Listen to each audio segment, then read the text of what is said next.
Terpujilah Engkau Allahku yang hidup. Allah yang perkasa, Allah yang dahsyat, Allah yang luar biasa. Kami mengucap syukur karena kasih kemurahan-Mu senantiasa baru dalam kehidupan kami dan tidak pernah terkurangi apapun juga. Bahkan pelanggaran kami tidak menutup kasih-Mu Tuhan. Kami bersyukur kepada-Mu Tuhan karena Engkau yang menjaga kehidupan kami. Terima kasih Bapa. Terima kasih ya Tuhan buat pagi hari ini. Kami boleh memuji dan meninggikan Engkau. Kami boleh memuliakan Engkau. Biar Engkau bertahta di atas pujian umat-Mu pada pagi hari ini. Dan menjadi kerinduan kami untuk belajar kebenaran firman-Mu. Urapi kami semua yang hadir di sini. Karena firman itu untuk hamba-Mu dan untuk jemaat-Mu di tempat ini. Biarlah membangun kami semuanya. Membuat kami semakin boleh mengerti kehendak dan rencana-Mu dalam kehidupan kami Tuhan. Membuat kami boleh senantiasa mengerti jalan-jalan-Mu dalam kehidupan kami. Dan biarlah Engkau sendiri yang berbicara kepada kami Tuhan. Pakai kami sebagai saluran atau juru bicara-Mu Tuhan. Terima kasih Bapa, kami menyerahkan ibadah kami pada pagi hari ini dari pertengahan sampai pada tamatnya di dalam nama Tuhan Yesus, dalam pimpinan Roh Kudus. Hati dan pikiran kami biarlah tertuju hanya kepada Tuhan. Terpujilah nama Tuhan, di dalam nama Tuhan Yesus kami berdoa dan mengucap syukur. Haleluya, amin. Silakan duduk Bapak Ibu Saudara, terima kasih tim Praise and Worship. Haleluya, puji Tuhan. Ini adalah minggu terakhir kita berbicara tentang keluarga. Layanilah keluargamu. Tolong slide-nya. Mungkin sudah banyak hamba-hamba Tuhan yang sudah menyampaikan kebenaran firman Tuhan ini. Tetapi saya akan mencoba dengan versi yang lain. Di sini saya berbicara tentang mencetak generasi singa. Apa sebenarnya, kenapa kok saya mengatakan judul ini, apa hubungannya dengan melayani keluarga? Bapak Ibu Saudara, kita tahu bahwa keluarga itu bagiannya adalah Bapak Ibu dan anak-anak. Mungkin orang lain mengatakan melayani dalam bentuk yang fisik. Tetapi bagaimana kita mencetak generasi-generasi yang luar biasa, generasi-generasi yang tangguh, itu merupakan tanggung jawab di dalam keluarga. Itu juga termasuk di dalam bagian di dalam melayani keluarga. Kalau kita lihat di dalam kehidupan keluarga saat ini Bapak Ibu Saudara, ini yang melatar belakangi kenapa kok saya memilih judul ini. Adalah kira-kira banyak hal, saya banyak bergelut di dalam bidang industri. Saat ini yang mempunyai usaha, yang mempunyai pabrik, yang mempunyai toko adalah yang didirikan oleh founder mereka, yaitu generasi-generasi nenek mereka, generasi engkong mereka ya. Kemudian dijalankan bisnis ini semakin lama semakin besar dan saat ini yang menjalankan adalah generasi yang kedua, anak. Dan boleh dibilang mereka usianya saat ini 50 sampai 60 tahun. Mereka berjalan dengan bisnisnya, tetapi dengan kondisi situasi gelombang dunia yang semakin padat persaingan, sehingga mereka harus bertahan ditambah dengan kondisi situasi dunia ini yang semakin hari semakin tidak menentu. Mereka cukup bertahan, apalagi dengan pandemi COVID, semuanya serba digital, dan ini mempercepat kalau di bidang industri itu percepatan menuju industri 4.0. Dan dampaknya juga sangat luar biasa. Kita lihat sektor real jadi hancur gitu ya. Dan banyak yang tumbang termasuk dalam tanda kutip si raksasa begitu. Mereka semuanya bergerak dan hanya bertahan. Namun belum siap untuk melepaskan tongkat estafet kepada generasi yang kedua, generasi yang ketiga. Yaitu cucu-cucu mereka. Itu mereka yang punya pabrik. Itu mereka yang punya usaha. Itu yang mereka yang punya istilahnya hal-hal yang bisa diwariskan. Bagaimana hanya dengan saudara dan saya yang saat ini kita pas-pasan. Engkong kita, nenek kita, kakek kita tidak punya pabrik. Engkong kita tidak punya toko untuk diwariskan. Hanya berdasarkan kepada penghasilan yang saat itu juga dan bisa dihabiskan saat itu juga. Apa yang kita wariskan? Apa kita tidak punya warisan material? Jadi kenapa kok saya memilih judul ini? Ada satu warisan yang sangat berharga yang dapat diberikan kepada anak kita, yaitu semangat juang. Bagaimana kita mencetak generasi singa, apa aja itu yang di dalamnya. Itu yang saya maksudkan Bapak Ibu Saudara, supaya kita mempunyai pemahaman yang sama di dalam hal ini. Next, kita tahu bahwa saat ini banyak berkaitan masalah COVID-19. Dan begitu banyak varian yang sangat berbahaya, varian Delta. Dan dengan akibat yang luar biasa. Ketika kenyataan tidak sesuai dengan harapan. Ketika ekspektasi kita dalam dunia yang tidak sesuai dengan realita. Dan ketika realita yang kita hadapi tidak sesuai dengan cita-cita. Apa yang kita saat ini lakukan? Apakah kita menyerah dengan keadaan saat ini? Siapa yang menyangka ada pandemi COVID-19? Para pakar ahli pun tidak memprediksikan hal ini. Ketika muncul tahun 2019 bulan Desember di Wuhan. Dan siapa sangka yang menjadi pandemi demikian luar biasa di tahun 2020 dan sampai saat ini tidak ada tanda-tanda berakhir. Dampaknya sangat luar biasa. Akibatnya sangat luar biasa. Angka kematian melonjak sangat tajam. Ekonomi runtuh. Terus kita bagaimana? Apa yang kita lakukan dengan kondisi-kondisi seperti ini? Disinilah kita menyatakan pentingnya ketangguhan dalam iman kita. Kalau kondisi aman, kalau kondisi nyaman, mungkin ketangguhan itu tidak perlu. Tetapi pada saat kondisi dan situasi berbalik, situasi dan kondisi tidak menyenangkan, situasi dan kondisi tidak aman, tidak menghimpit kehidupan kita, baik secara kesehatan maupun di dalam perekonomian, dalam segala hal. Disinilah letak ketangguhan yang diperlukan, kekuatan iman untuk bisa tetap bertahan. Orang yang tangguh tidak akan rubuh meskipun keadaan sekitarnya runtuh. Hal ini yang perlu kita lakukan. Apa sih generasi singa? Kita akan melihat mental singa terlebih dahulu. Next. Di dalam Amsal 30 ayat 30 dikatakan demikian. Singa adalah yang terkuat di antara binatang, yang tidak mundur terhadap apapun juga. Dikatakan singa adalah yang terkuat di antara yang binatang. Mungkin saudara menyangka, gak lah Pak, masih ada gajah, masih ada apa lagi yang lebih kuat dari singa secara fisik. Saya tidak membicarakan, dan ayat ini tidak membicarakan tentang berapa fisik yang kekuatan singa. Kalau kekuatan singa untuk menarik satu barang mungkin lebih kuat gajah. Tetapi dikatakan tidak mundur terhadap apapun. Dan Alkitab mencatat hal ini. Alkitab mencatat bahwa singa adalah yang terkuat. Yang dimaksud yang terkuat adalah tidak mundur terhadap apapun juga. Apapun situasinya, apapun kondisinya. Seringkali kita merasa lemah, karakter kita lemah, kondisi kita lemah saat ada sesuatu yang sudah menghimpit kita. Kita menyerah, kita gampang menyerah. Bahkan sebelum bertanding kita sudah menyerah. Mencetak generasi singa adalah mencetak generasi yang kuat. Seperti yang dikatakan di dalam Amsal ini. Kemampuan mental yang luar biasa di dalam menghadapi tantangan yang luar biasa. Kekuatan kita. Karena bukan hanya masalah kekuatan. Bukan hanya masalah yang tidak mundur terhadap apapun juga. Singa juga digambarkan sebagai sosok pemimpin. Ya, next. Seorang pejuang yang bernama Napoleon Bonaparte mengatakan, jika kita membangun 100 singa, pasukan 100 singa, dan yang memimpin mereka adalah anjing, maka di setiap pertempuran singa-singa itu akan mati seperti anjing. Tetapi jika kita membangun pasukan 100 anjing dan pemimpin mereka adalah seekor singa, maka anjing-anjing itu akan bertempur bagaikan singa. Bisa dipahami ya. Ini adalah satu hal yang luar biasa saya dapatkan, satu quote dari Napoleon Bonaparte.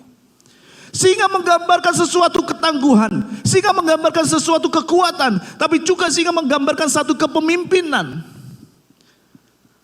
Ini nanti kita akan lihat korelasinya dengan kita pada perjabaran lebih lanjut.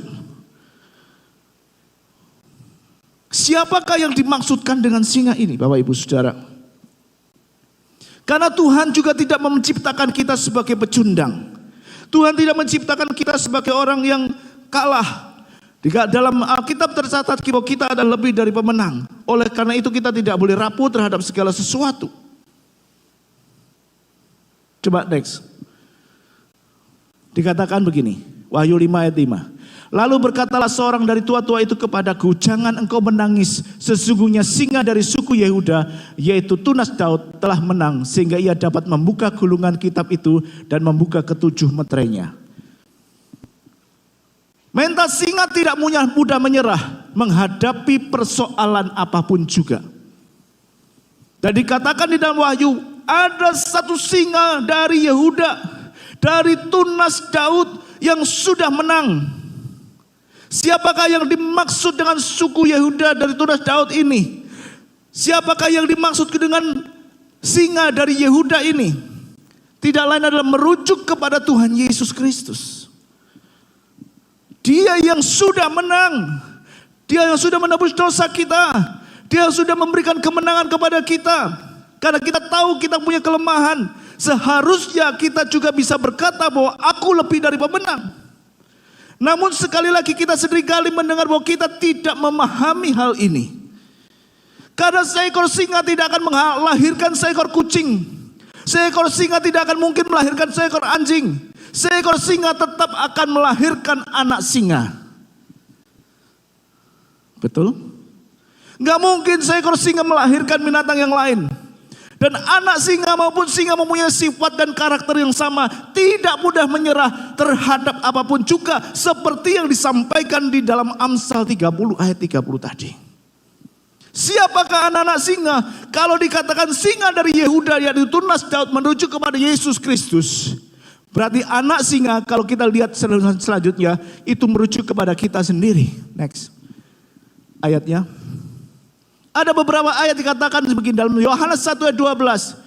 Tetapi semua orang yang menerimanya diberi kuasa supaya menjadi anak-anak Allah, yaitu mereka yang percaya dalam namanya. Saat ini kita percaya Yesus, kita percaya nama Yesus, maka kita menjadi kuasa, diberi kuasa untuk menjadi anak-anak Allah. Sebab kamu semua adalah anak-anak Allah karena iman di dalam Yesus Kristus. Saya yakin saudara-saudari di sini maupun yang di rumah saat ini yang melihat khotbah ini bisa mengatakan kalau beriman kepada Yesus Kristus, kalau kita mempunyai iman kepada Tuhan Yesus Kristus, maka kita juga menjadi anak-anak Allah. Dan anak Allah itu Yesus sendiri, dia mengatakan singa dari suku Yehuda yang sudah menang. Tetapi yang seringkali kita hadapi adalah kita ini tidak tahu jati diri kita. Seringkali kita menyerah sebelum berperang. Seringkali kita takluk sebelum kita melakukan perlawanan. Sehingga kita mudah terintimidasi oleh apapun juga. Seringkali kita terancam oleh situasi dan kondisi yang menghimpit kita. Kita tidak tahu bahwa kita sudah menang. Kita ini seperti Simba. Masih ingat dulu anak saya waktu kecil. Saya seringkali memutar video tentang Simba, The Lion King. Simba ini diasuh oleh binatang-binatang yang kecil. Sehingga dia tidak merasa dia sendiri adalah mempunyai jati diri singa. Sehingga kita ketika Hena, pada waktu itu binatang yang juga termasuk binatang buas, mengganggu, dia lari tunggang langgang. Sampai akhirnya dia bisa meraung dan melihat jati dirinya sebagai singa. Simba kecil memahami bahwa dirinya sebagai singa. Dan seringkali pada saat kita menyerah kalah, seringkali kita melihat keadaan dan situasinya tidak menentu, membuat kita takut. Kita menjadi Simba yang tidak tahu bahwa kita sebenarnya sudah menang dan kita adalah anak-anak Allah.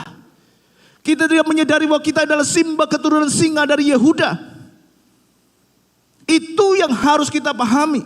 Itu yang harus kita ketahui. Jati diri kita sesungguhnya bahwa kita adalah Simba. Sehingga setiap pertempuran yang diadakan kita selalu menang.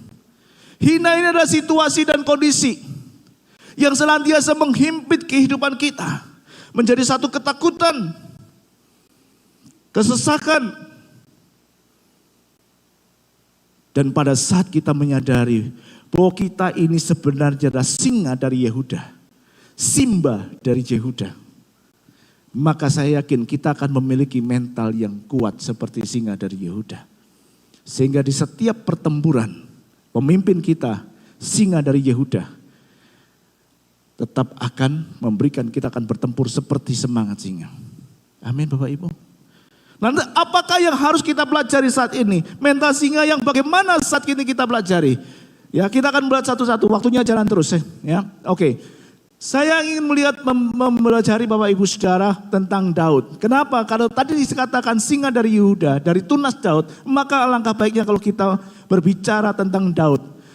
Peristiwa Siklak ini mungkin menjadi sesuatu yang sering kali saya sampaikan. Tetapi senantiasa menginspirasi saya untuk bisa menyampaikan terus dan lebih lagi.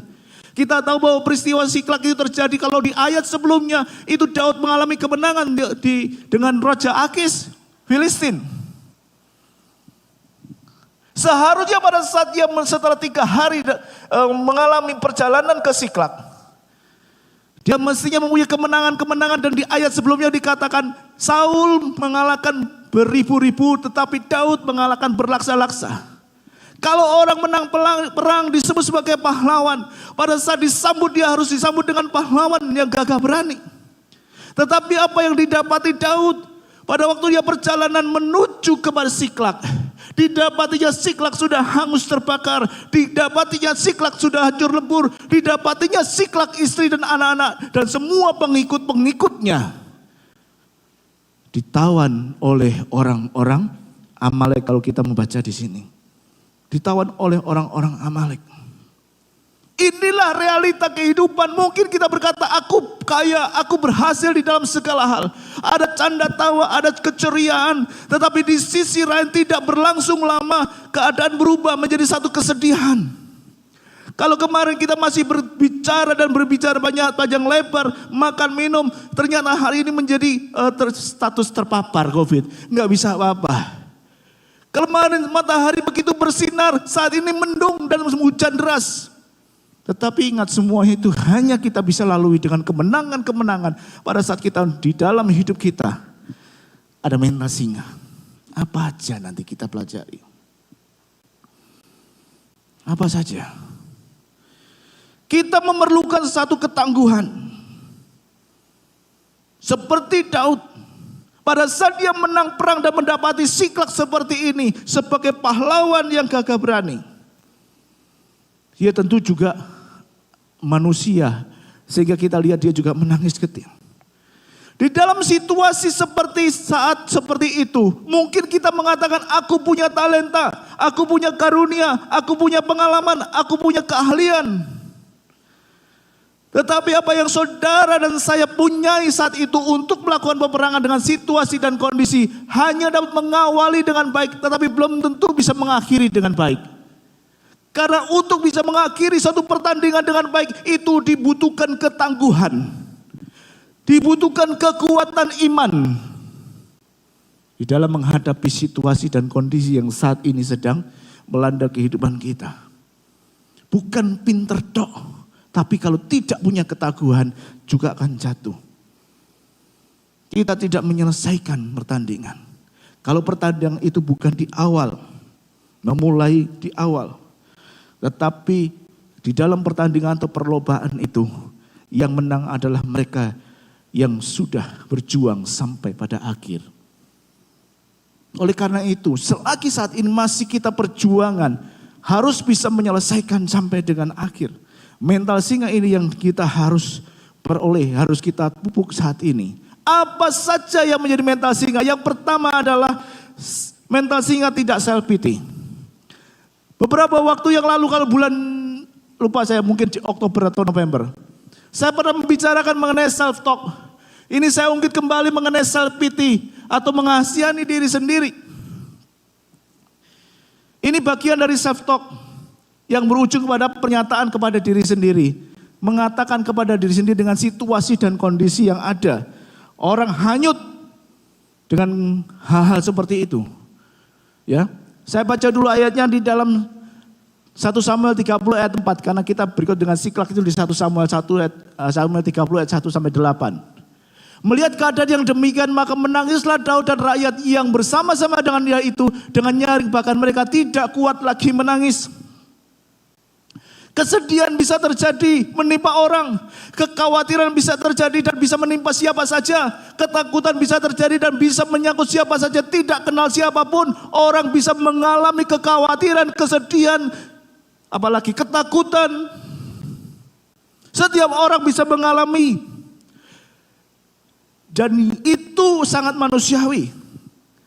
Tetapi yang tidak boleh terjadi adalah pada saat kita mengalami ketakutan, kita hanyut di dalam ketakutan. Pada saat kita mengalami kekhawatiran, kita hanyut di dalam kekhawatiran.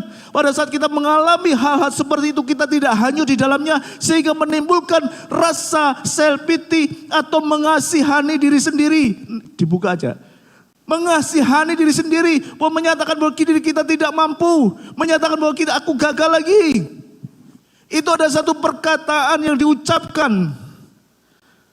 Seringkali kita sampaikan, aduh kasihan deh aku, gagal lagi, saya tidak bisa menyelesaikan hal ini.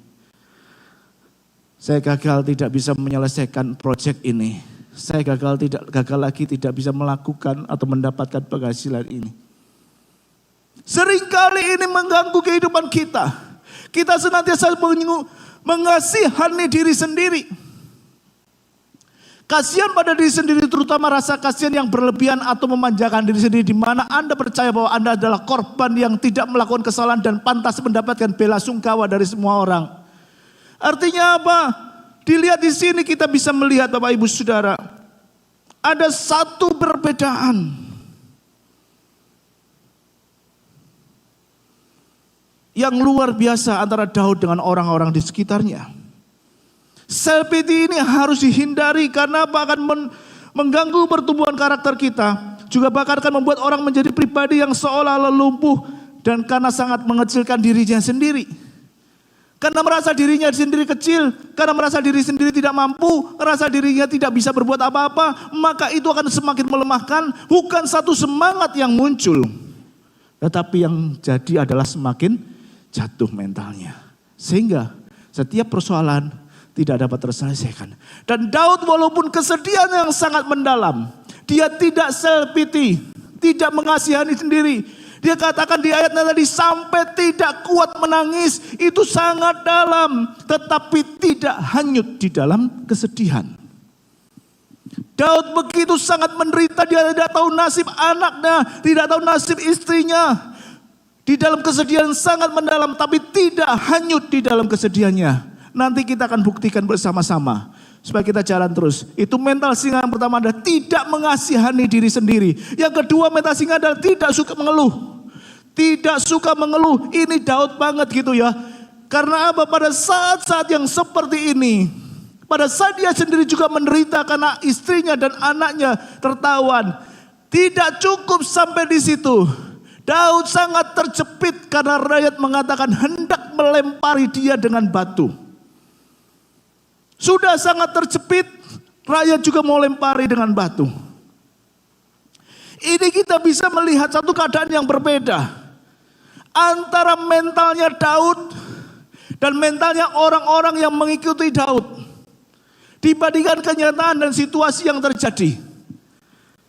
Apa yang dialami Daud, situasi dan kondisi yang dialami Daud tidak berbeda dengan yang dialami oleh orang-orang di sekitarnya.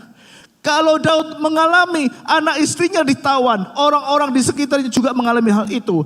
Kalau harta bendanya mereka hangus terbakar, orang-orang di sekitarnya juga mengalami seperti itu. Kalau mereka kehilangan, Daud juga kehilangan. Dan bahkan kalau dia katakan dia sebagai pemimpin, mungkin hartanya lebih banyak, dia juga mengalami. Tetapi kita bisa melihat perbedaan di dalam situasi dan kondisi yang terjadi antara Daud dan orang-orang di sekitarnya. Berbeda. Orang-orang di sekitar Daud mengeluh. Kenapa hal itu terjadi? Daud bisa saja dia mengeluh kepada Tuhan. Aku sudah hidup dalam kebenaran. Aku sudah melayani Tuhan. Aku sudah melakukan apa yang terbaik sesuai dengan perintah Tuhan. Tetapi kenapa peristiwa ini masih terjadi menimpa saya? Daud bisa saja protes kepada Tuhan. Mana penyertaanmu? Ada guyon kan, kalau kamu gak bisa jawab doa saya, jangan jadi Tuhan, biar saya jadi Tuhan, kan begitu. Ini yang harus kita lihat. Situasinya sama, kondisinya sama, tetapi sikap untuk melewati itu sangat berbeda. Orang-orang yang suka mengeluh cenderung menyalahkan orang lain. Dia menyalahkan Daud pemimpinnya, hendak melempari dia dengan batu. Seringkali pada saat kita mengalami masalah, Seringkali pada saat kita mengalami tekanan, kita menyalahkan orang lain. Aku sih gak ditolong. Gembalaku sih gak perhatian. Gembala selku tidak menjenguk aku. Apalagi selalu orang lain yang disalahkan. Ini bukan mental singa. Ini pecundang. Ini yang harus kita hindari. Karena mental singa tidak suka mengeluh apapun keadaannya. Karena situasi dan kondisi itu bukan tergantung. Ya, mengeluh itu bukan tergantung kepada situasi dan kondisi. Tetapi mengeluh itu menyangkut kepada sikap hati. Situasi dan kondisinya bisa sama, tetapi sikap hatinya berbeda. Pak, itu kan kami mengalami hal-hal yang tidak baik. Mengalami hal-hal yang buruk. Kami mengalami satu penderitaan. Makanya kami bisa saja mengeluh. Suatu alasan yang dibenarkan. Apakah pada saat kita mengalami kelimpahan tidak mengeluh? Karena tidak mengeluh adalah sikap hati bukan kondisi. Walaupun di dalam situasi yang baik, walaupun di dalam situasi yang diberkati, kalau sikap hatinya mengeluh, tetap akan jatuh. Kenapa? Bangsa Israel keluar dari Mesir, dipelihara oleh Allah, setiap hari makanan disediakan, mau daging burung puyuh dikirim. Kalau siang kepanasan ada tiang awan yang menaungi. Sehingga tidak kepanasan pada saat malam hari ada tiang api yang menghangatkan dan memberikan penerangan. Tetapi tidak cukup, mereka tetap saja mengeluh. Dan semakin banyak juga di antara kita, Bapak Ibu Saudara, yang sudah diberkati dengan luar biasa, yang sudah dipimpin oleh luar biasa oleh Tuhan, yang tidak berkekurangan satu apapun juga, tetapi masih suka mengeluh. Ini bukan mental singa.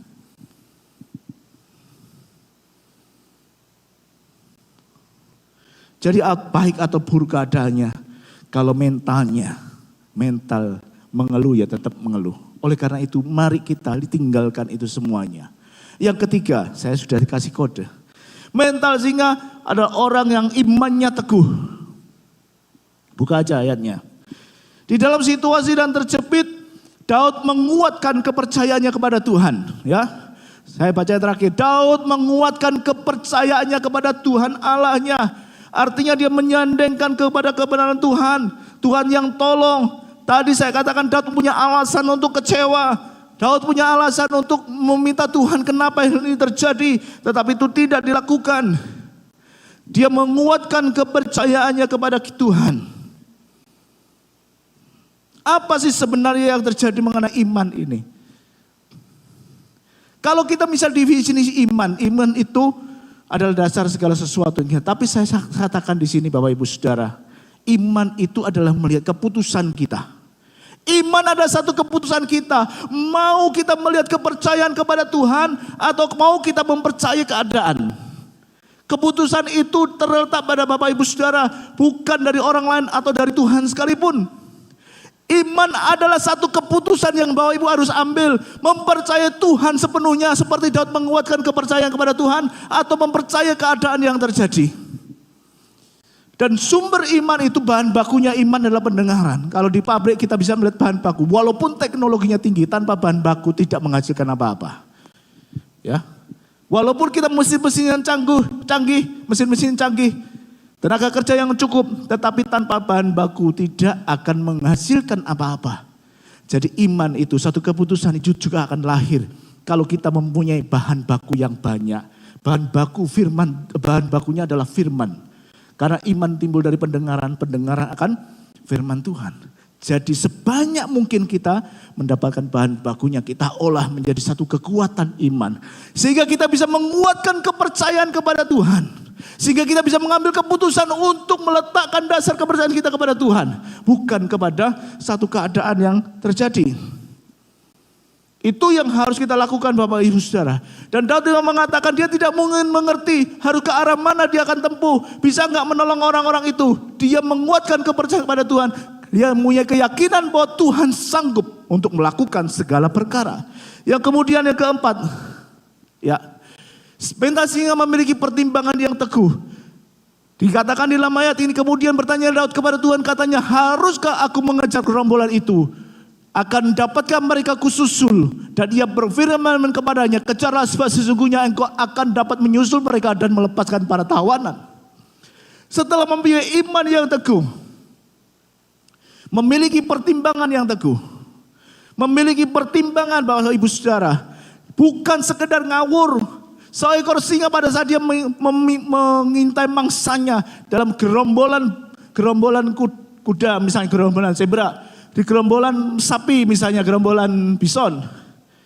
Seekor singa tidak langsung masuk ke tengah-tengah kemudian mengambil satu untuk dimakan. Itu konyol, itu akan membunuh singa itu sendiri.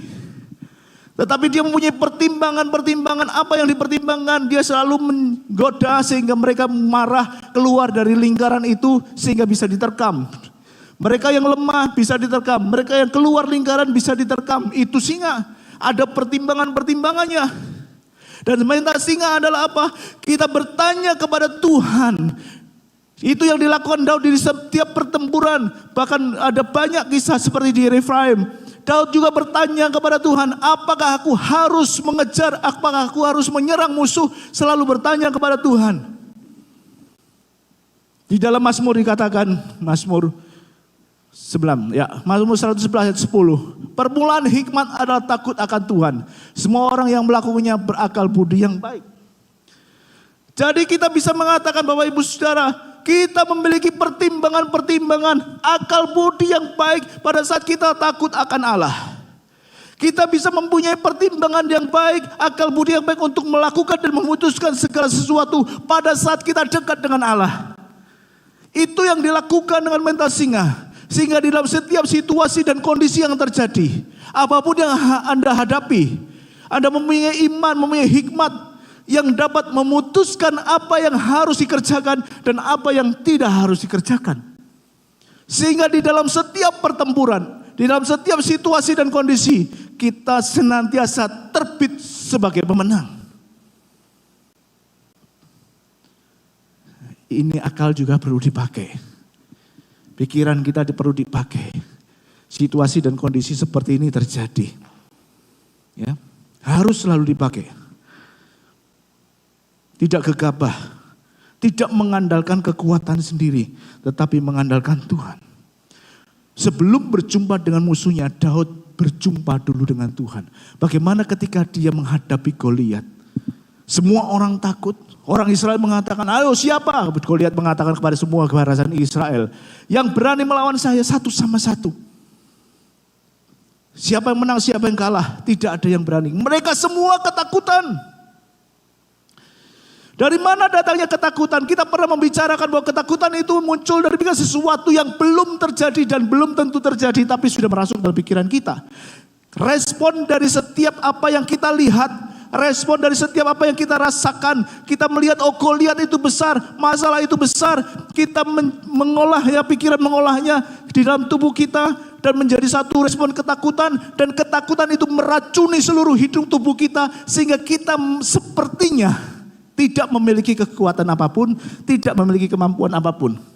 Jadi ketakutan itu pada saat kita mendapatkan respon dari luar, diolah dalam pikiran menjadi bagian dalam tubuh kita sehingga kita lemas. Terlalu besar masalahku, terlalu besar yang dihadapi, terlalu sulit untuk dilakukan. Dan itu menimbulkan kita sepertinya tidak memiliki kemampuan apa-apa. Bagaimana cara mengatasinya? Kendalikan pikiran kita. Karena itu ketakutan timbul dari pikiran. Bagaimana mengendalikan pikiran kita? Belajar firman Allah, mengatakan yang positif. Self-talk yang tadi saya katakan. Selalu berbicara kepada firman Allah bahwa Tuhan sanggup. Pengalaman-pengalaman dengan Tuhan itu kita buka kembali. Itu yang membuat kita mempunyai iman dan kekuatan sehingga ketakutan itu akan sirna. Perlu proses, yes. Perlu latihan, iya. Kapan lagi kita mau latihan? Harusnya sekarang ini kita sudah melakukannya. Supaya kita tidak mengandalkan kekuatan kita sendiri sebelum melangkah. Dan gegabah bertanya kepada Tuhan. Orang yang berakal budi yang baik. Yang terakhir, mental singa adalah mengejar musuh. Mengejar musuh bukan berarti kita mengejar masalah. Tidak mencari masalah. Tetapi yang saya maksudkan mengejar musuh adalah kita menyelesaikan setiap masalah, menghadapi setiap masalah, tidak lari dari masalah. Karena pada saat kita lari dari masalah-masalah itu juga tidak akan pernah hilang dalam kehidupan kita. Itu adalah keberanian. Orang berani mengejar musuh. Kemenangan tidak datang hanya dengan diam, tetapi harus melalui perjuangan di medan perang.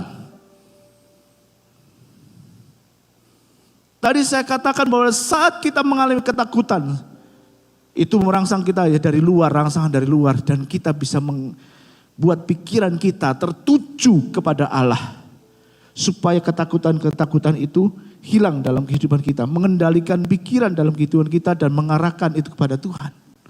Seperti yang dilakukan oleh Daud, mengejar musuh, menghadapi masalah, bukan melarikan diri dari masalah. Itu yang akan Tuhan kerjakan juga dalam kehidupan kita, mengajari kita untuk bertindak seperti itu, mengendalikan pikiran kita. Tuhan tidak memberikan kepada kita roh ketakutan. Ya. Karena Tuhan memberikan kepada kita roh keberanian untuk melakukan segala sesuatu. Puji Tuhan Bapak Ibu Saudara. Saya undang tim worship leader musik untuk maju ke depan. Hal-hal yang kita perlu ketahui Bapak Ibu Saudara, bahwa kita memiliki mental singa. Karena kita ada singa dari suku Yehuda, Simba, anak Allah yang hidup. Silakan tim worship leader. Saat ini memang keadaan tidak berubah. Situasi kondisi tidak berubah. Tetapi respon kita terhadap situasi dan kondisi itu tergantung kepada kita dan akan mempengaruhi hasil yang akan kita peroleh.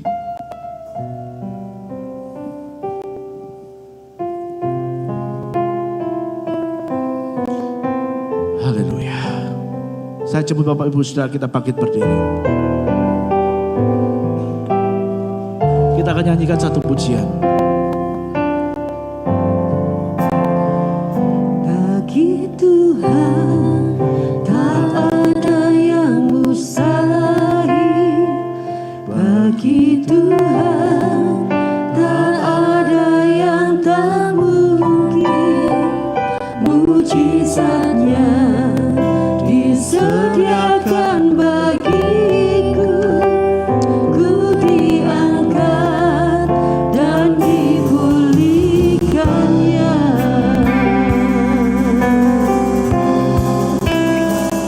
Bagi Tuhan tak ada yang mustahil. Bagi Tuhan tak ada yang tak mungkin. Mujizatnya disediakan bagiku. Ku diangkat dan dipulihkan. Bagi Tuhan, Bagi Tuhan tak ada yang mustahil. Bagi Tuhan tak ada yang tak mungkin. Mujizatnya disediakan bagiku. Ku diangkat dan dipulihkan. Ku diangkat dan disembuhkan disembuhkannya. Ku dimenangkan dan dimenangkannya. Haleluya. kami bersyukur kepadamu Tuhan. Buat pagi hari ini, biarlah kebenaran firman-Mu menjadi bagian dalam kehidupan kami. Dan membuat kami mengerti bahwa kami semuanya adalah anak-anak Allah, anak-anak yang maha tinggi. Yang seharusnya memiliki karakter Kristus di dalam kehidupan kami. Karakter yang tidak pernah menyerah di dalam segala situasi. Situasi dan kondisi yang semakin menekan kehidupan kami Tuhan. Kami memiliki iman yang teguh kepadamu. Dan senantiasa berharap penuh kepada Tuhan. Dengan satu keyakinan bahwa kami akan mampu. Dan senantiasa berhasil di dalam setiap permasalahan yang kami hadapi. Kami akan terbit sebagai pemenang, bahkan lebih daripada pemenang. Tetapi yang seringkali terjadi, kami sebelum bertanding sudah merasa kalah. Sebelum kami melaluinya, kami lebih menyalahkan orang lain. Sebelum kami melakukannya, mengatasinya, kami lebih suka mengeluh. Tuhan ampuni kami. Biar melalui kebenaran pada pagi hari ini ya Tuhan, kami boleh dipulihkan untuk kami boleh memiliki karakter Kristus di dalam kehidupan kami. Berjuang untuk sampai pada akhirnya, memelihara iman sampai kepada akhirnya. Sehingga kami boleh terbit sebagai pemenang, bahkan lebih daripada pemenang ya Tuhan. Terima kasih Tuhan Yesus, memberkati seluruh jemaat-Mu saat ini yang mendengarkan kebenaran firman Tuhan. Biar Tuhan menguatkan iman kami, meneguhkan iman kami senantiasa. Terpujilah Engkau Tuhan, kami naikkan syukur kami hanya di dalam nama Tuhan Yesus Kristus. Haleluya, amin. Silakan duduk Bapak Ibu Saudara.